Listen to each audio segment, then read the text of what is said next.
been told that 15 seconds after we see the live button, you see us live, which means that right about now, you should see us on the Inside Line F1 podcast YouTube. Welcome. We're going early this time out. We want to go right after the race. And I have been kind of caught, right? I was commentating on the race, super tired and stuff. I'm like, no, not today. Today, we have to analyze what went down because a lot went down, Kunal, and a lot shouldn't have gone down. It should have been a clear, simple three-stop race from Max Verstappen, which would have potentially left him outside the top three. But then a safety car came. They put him on the hard compound tires. And now we're left wondering, Max Verstappen, P10, how has that happened? How has that all happened according to you? How do you sum it up? I feel it's just chaos. It's been absolute chaos. We need to thank Max Verstappen for bringing the Spanish Grand Prix to life in every way because, of course, he pulled off that move on Lando Norris at the start. I have to say this given the lag we face when we press live versus when people see us live, I wonder if it was Lando Norris who wrote the code on when you actually go live versus when the software telling you go live just as his race starts. He's back to losing positions on his race start. So anyway, Max Verstappen, of course, very pissed that he had the hard tire, something that Red Bull didn't consider when they put him on the three stopper. They used up all his tire compounds, two softs, two mediums, which they had kept for the race. I I think he want to was the question you on that for a second, though. I will interrupt you because my yes. data said that Max had one fresh soft and three used softs, and he used only three softs in the race. So where was that fourth one? Like, do we know any of that? Because that's the same question I asked on the broadcast. I was like, why the hards? The mediums, of course, he used up. The hards were the only other option, but that extra soft was it ever there? So, if I understand correctly, and I'm just going to go back to the tires that he had. So Max has used up. He started the race on a soft, then he went to the soft, and he went to the medium, then he went to the soft again, and then Oh he went to the yeah. hard. So he did use three sets of softs, and Leclerc was the only driver with two sets of mediums. So I'm told I'm a little soft, so I'm going to try and scream, but I'm going to try and scream the way Max Verstappen was screaming on the radio for A, the hard tire, and then B, for being done in on what happened, right? Because my goodness, I He was just being can. clever. Yes. But Somil, this is a time to actually quote history, right? Spain does do something to extremely well talented Formula One drivers. We saw Jerez 1997, what Michael Schumacher did to Jacques Villeneuve. 2025 Spanish Grand Prix, we saw what Max Verstappen did to George Russell. Do you think he was deliberate? Yes or no? Very, very deliberate. Everything that Max Verstappen does is deliberate. He doesn't do things by chance. And if we're analyzing his micro positioning at the race start and hence how he's been able to keep P2, we should also then micro analyze where he went wrong here. And I I'm not 100% sure. See, look, we're going live very soon after the race. So we haven't had a proper chance to dig through everything and understand whose fault was it. But, but Russell, it seemed from the first pass, did have his front axle ahead of Verstappen's front axle, which, according to the rules, would mean that he is entitled to that place. And Max would think that he did leave enough of a gap to let Russell go past because at turn four, when both of them clashed, Verstappen brake checked Russell. He made sure that Russell would go ahead so that legally he had allowed Russell to get past so that then he could sweep past in the same corner and get that position back. I think that's being a little too clever, though. I think this thing would be like, Max, you've got to let him completely go past, and then you can maybe you can attempt an overtake. But But I'd that's say also a that's part of the rules that if you're giving track position back to your rival, you need to do it in a way that you do not gain an advantage by giving away the track position. So yes, Max was very deliberate. But you know what I love? Of course, this is the max worst happened or worst happened as my dad calls it. wow. That's a good Okay, one. because That's a this is a good. side of Max which we know is there, which we know we don't love to see. The kind of Max we want to see is the what we saw in Imola, right? That's what we were hoping to see here as well. Exotoric is here saying what a race, huh? Yeah, and I think the safety car just brought it up. But yeah, this is that version of Max Verstappen. I I think this is I don't know what to say. There is a part of me which really likes it because this whole bullheadedness in everything he does. What you said, deliberate, a good way to explain that is he's always knowing how to just bump tires with tires. He's never bumping tires with carbon fiber whenever Yeah. he's going racing. So whether it was with Leclerc on the main straight, whether it was with Russell into turn one, Russell into turn four, Russell wherever else, but it's George Russell. I don't know what George Russell does to always have Max Verstappen's beef. Somehow he's able to trigger Max every single time. And that contact that Max was speaking about, there was only some contact with Leclerc, more so with George on the straight, which must have frustrated him. Like, he felt so helpless at that point that he's on the worst tire, losing out on a podium, and as a result, a championship battle by being caught by two cars who just weren't in his league. Leclerc and George were way far out. In fact, George shouldn't have even split the Ferraris in the first place, given how the race has gone. And exoteric, it's I think Kunal meant hot-headedness instead of old-headedness, but that hot-headedness was definitely on show when he let Russell pass, and it was so deliberate, stopping the car at turn four, making sure that Russell would go past, and then Verstappen would immediately be able to sweep around. That's being a little bit clever. I'm not sure if the rule properly defines to what extent you have to let the car go past before you can actually attack. But I get a feeling Verstappen will force the stewards to write that down as well, because then here he's going to be like, hey, but my front axle was behind Russell's front axle, so technically I have let him past. It's it's tough, and it's Max Verstappen. It's what we expect. But the result, Kunal, for Max, this is his worst performance of the season, worse than Bahrain, if you can believe it. This doesn't make sense. He was supposed to win this race. Well, yeah, especially with the whole flexi wing saga and how politically Red Bull was trying to push for it to happen. Everyone thought this is where pecking order would change, but McLaren had the largest qualifying gap of the season with Oscar PS3, of course, 2 tenths out there. And yeah, nothing much has changed with the flexi wings, apart from just lots of money being poured in there. And like Lewis Hamilton said, that everyone's wings are still bending. Just they're now bending half of what they were bending. So just a lot of money that's been poured down. But And good sticking for us. And a story, right? We get to talk about something before the race. Clearly, it meant nothing to McLaren. Yeah, it meant nothing to McLaren. They of course did a lot of changes into Imola, brought the front wing, did a lot of A/B testing out there. But staying on Max Verstappen, firstly, hats off to Red Bull Max for trying to make a three-stopper work.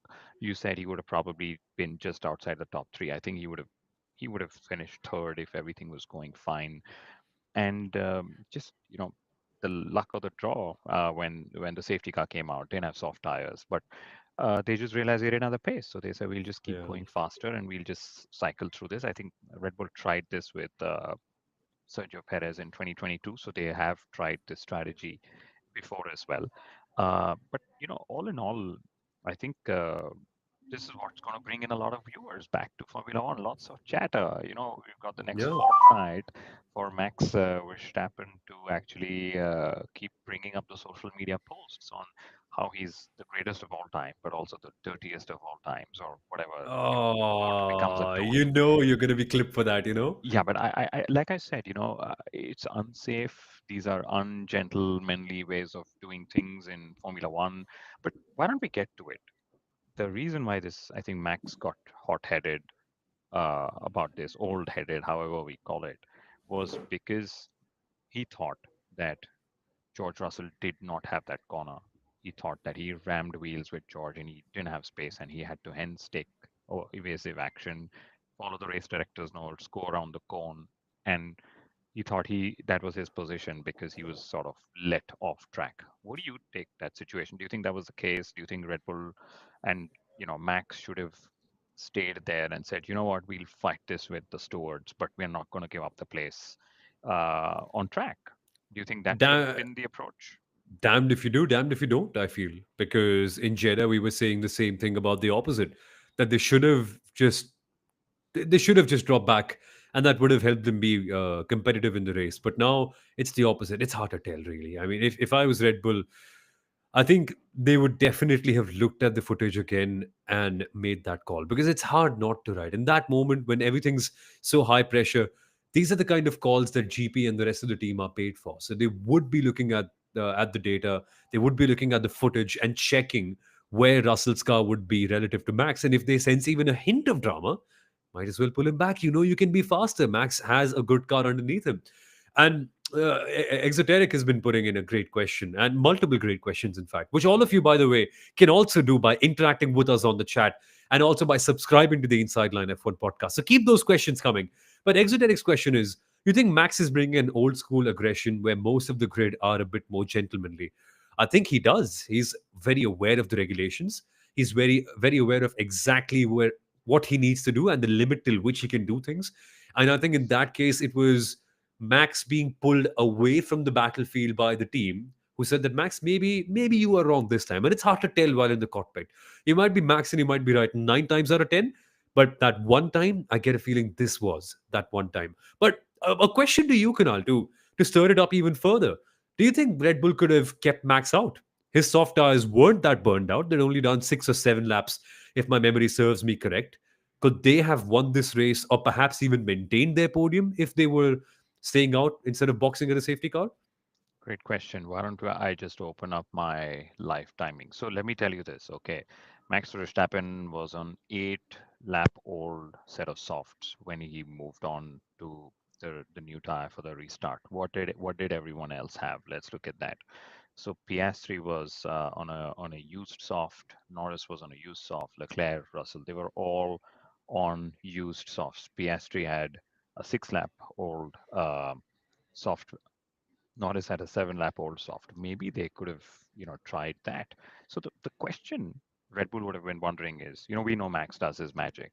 Will he do a better magic show on a new set of hards, or would he do better magic on an, 8 lap old set of softs? And my concern is with those 8 lap old set of softs, they told him anyway to go flat out all charge. So Yeah. he probably didn't have gentle introduction, as the engineers say. He probably just went flat out, and he would have said, I'm anyway going to be, he could have anyway been, blown up the core of the tire, as we call it, the peak use of the tire, because he was chasing Lando Norris down. So it was just down to not having, the what do you say? I think they just wanted better rubber, and they thought hard was the best rubber. We saw Max trying to warm up the tire on the last corner of the restart. What a great save that also was. Yeah. But yeah, I think it's just Max Verstappen, and that's what makes him special. He's so imperfect in every way, imperfect in also how he sort of extracts.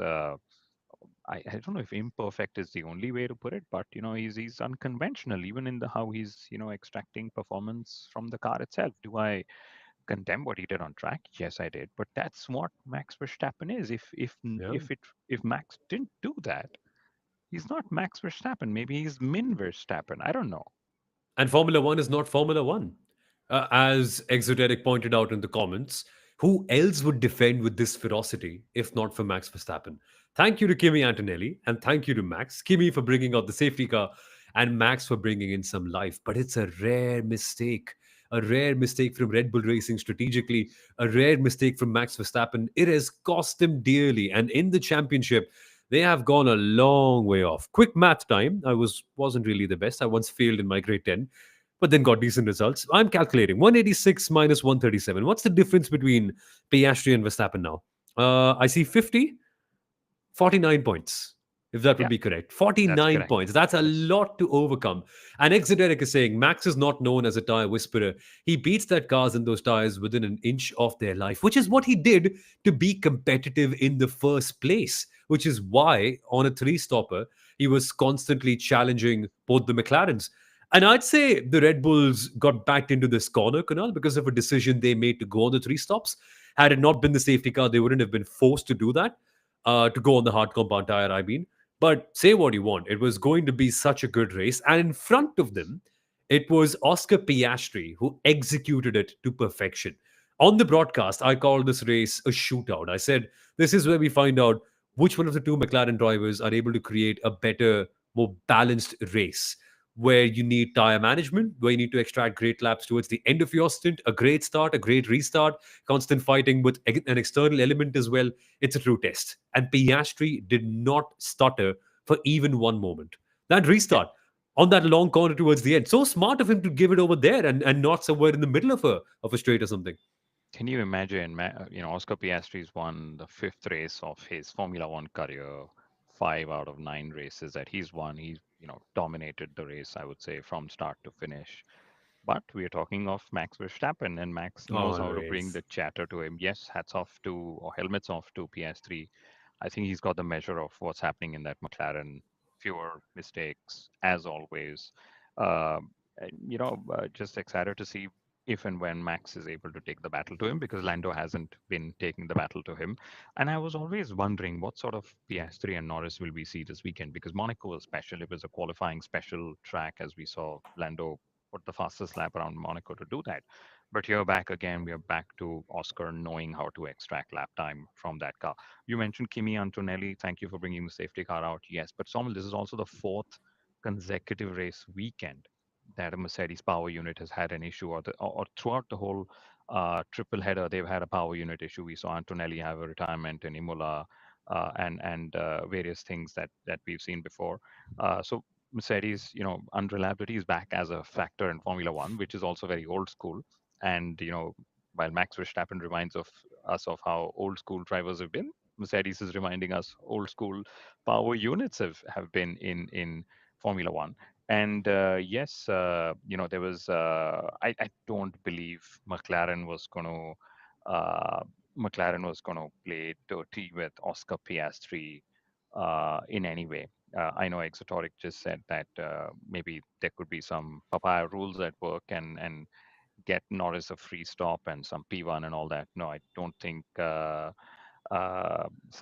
don't think that's going to happen now. Even more so with Oscar Piastri showing very definitive pace with everything that he's been doing. But this race also, I must just read out some key points. Firstly, Matt, thank you. You're from San Francisco. We're going to throw up that interesting comment. He's saying, I don't have a question, which is good because we're always answering questions either on Twitter or Instagram or YouTube or wherever you guys catch us. But he's saying you guys are doing a great job, and I listen to almost every episode. Oh, Thank you for the love. Really enjoy your insights and perspective as a new fan to the sport. That's so interesting because we are always trying to simplify everything that's happening in Formula One. And wow, very touched, Matt. Thank you very, very much. This is where I'm going to throw some stats because here's something that I noticed that happened at the Spanish Grand Prix. Fernando Alonso, first time, scores points at home. What a brilliant race he had. The team told him to manage, and he said, every time I manage, I'm finishing last. So I'm just going to go for it. And guess what? He got 10th, becomes the 18th driver to score points in 2025. But interestingly, Isaac Hadjar, he jumps Esteban Ocon for ninth place. So that's exactly. happened. Hadjar seventh. Again, what a brilliant triple header he's been having. Okay. Nico Hulkenberg, who I didn't finished want you to bring him fifth. up. I didn't Wait a want you to minute. bring him up. You should have. Wait a minute. We need to give a proper introduction. This is as good as getting a podium, Kunal. A fifth in a Sauber. We need drum roll. We need a On red merit. carpet. And we need some band baja. Come on, let's introduce him properly.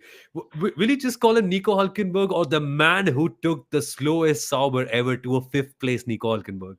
Say it correctly. Come on. I'll tell you what. I'm going to just do a drum roll since you said let's do a drum roll.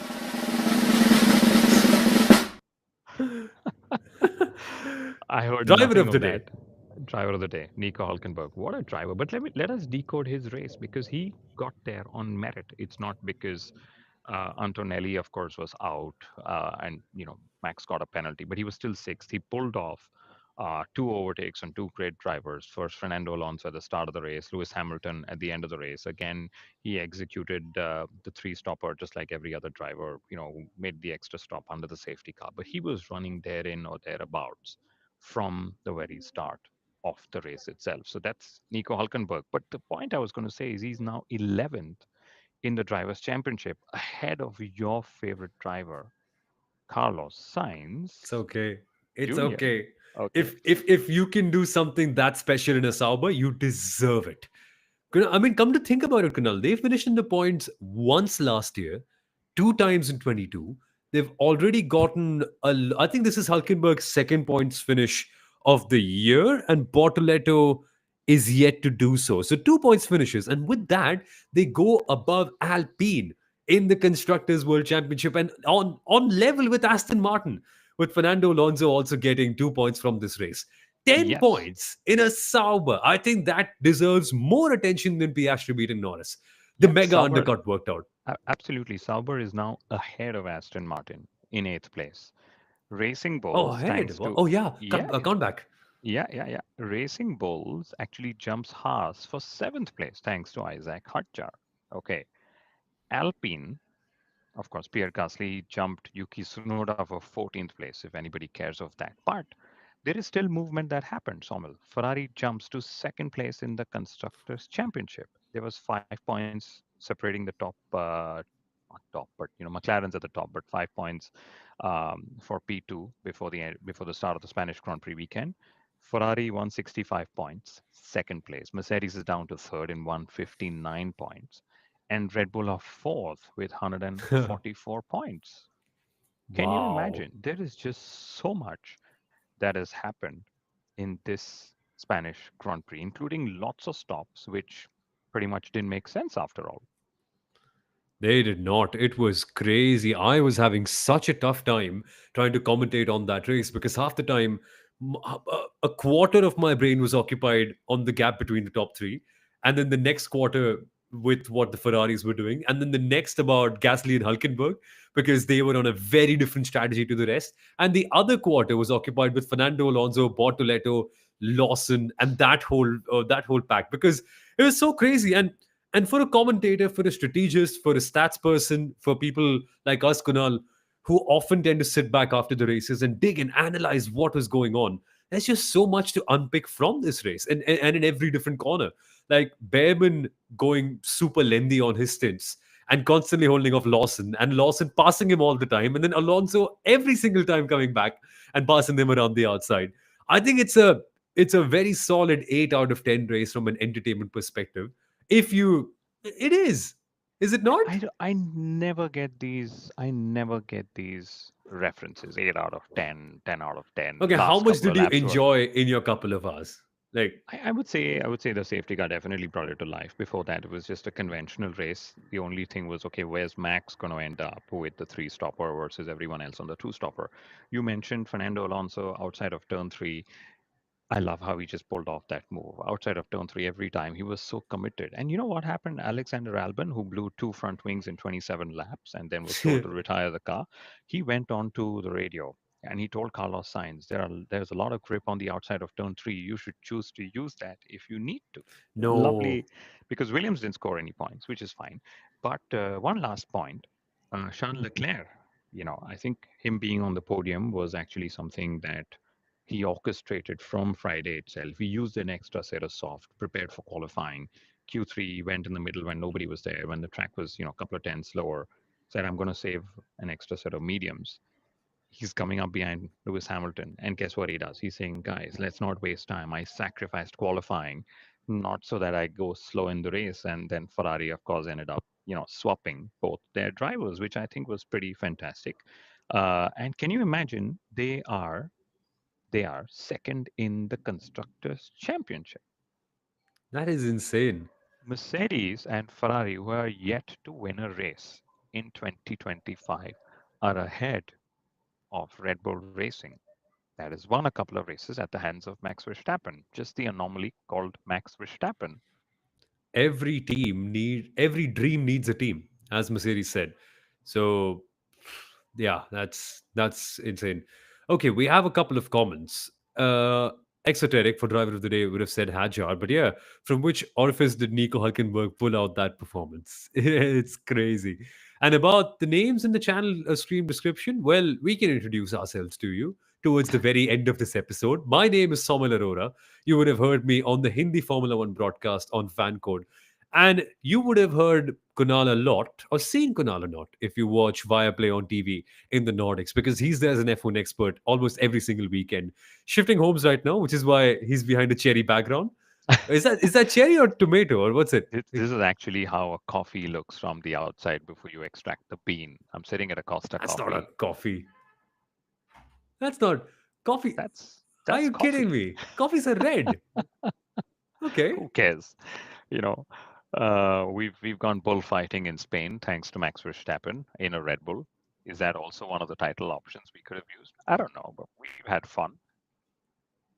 We have. And to round this episode off, we are seeing so much movement in the Formula One World Championship. Piastri goes clear, has a 10-point advantage, and we see Verstappen now slipping out of the lead a little bit. 49 points between himself and Oscar Piastri, who's now firmly your race leader. Ferrari in second, Mercedes in third in the constructors, jumping between Sauber and Aston Martin as well. Sauber are up into P8. So this has been a great Spanish GP, and we've had a lot of fun time dissecting it all. But the big story still is Verstappen losing his head for once.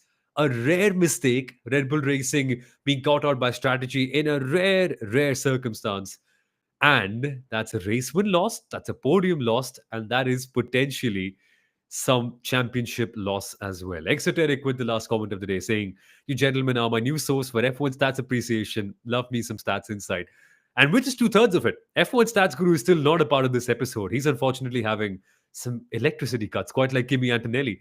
But his stats and numbers, they're even crazier. So yeah, I mean, welcome along to the Inside Line F1 podcast. Subscribe to us. A lot of you who watch and comment, we've checked, often don't subscribe to us, which is something that pains our hearts. So if you're watching and interacting with us, click on the subscribe button down below. Click on the bell as well so that you are notified of whenever we go live next. And let's end this episode with one last comment. Driver of the day, Kunal. Piastri, Verstappen, Russell, Leclerc, Hulkenberg, Hajar. What's your pick? Where are you going with this? It's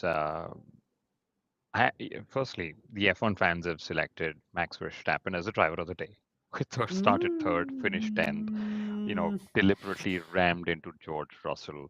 George Russell defied uh, the race control message or defied the team last weekend in Monaco and got a time penalty. Max Verstappen chose to, do what he did.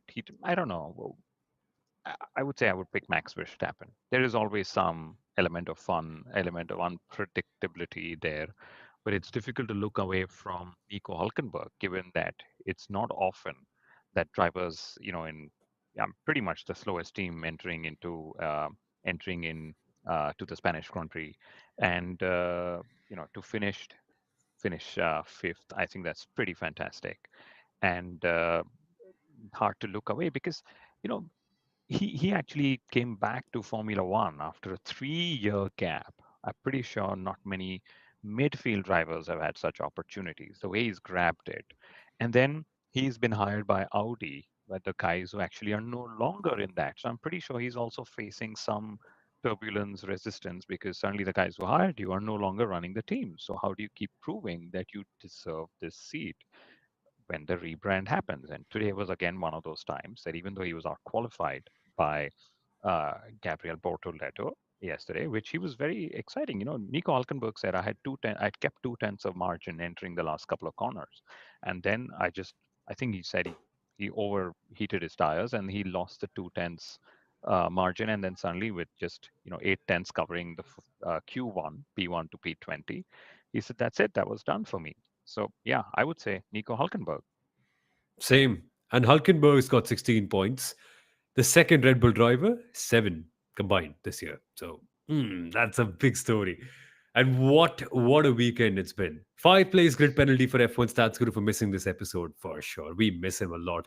But he and all of us are going to be back very soon. 2 weeks from now is when we have the next Formula One race. But I can't for the life of me seem to remember which one it is. So what are we going next, Canada, Kunal? Canada. we're going Oh yeah. across.